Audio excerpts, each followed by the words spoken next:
Au château de Saint-Fargeau, il n'y a pas de personnel, le propriétaire est tout seul pour accueillir le public. Les visiteurs ne se bousculent pas encore, une vingtaine depuis la réouverture ce week-end, mais pour Michel Guyot, même avec 1 mois et demi de retard, relancer l'activité est une étape cruciale.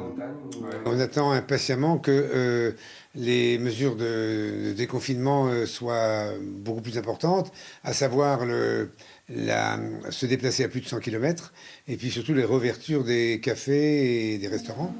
Michel Guyot n'emploiera pas 4 saisonniers comme il le fait chaque année. C'est bien sûr l'une des conséquences du Covid.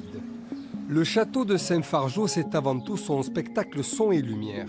Depuis 40 ans, il attire chaque été près de 40 000 spectateurs qui se pressent, la nuit tombée, dans les jardins du château. D'ordinaire, à cette époque, entre préparation des décors et répétitions, l'endroit est en pleine ébullition, mais aujourd'hui, le château sonne désespérément vide. On est obligé d'attendre les annonces de mesures de déconfinement du 2 juin pour savoir si nos spectacles pourront ou non avoir lieu. Depuis 40 ans, les spectacles ont lieu tous les ans. Et si on doit ne pas donner le spectacle, ce sera quelque chose d'exceptionnel pour l'année 2020. Le château de Saint-Fargeau devait fêter cette année les 40 ans de son spectacle Son et Lumière. L'anniversaire a d'ores et déjà été annulé et reporté au mieux à l'an prochain.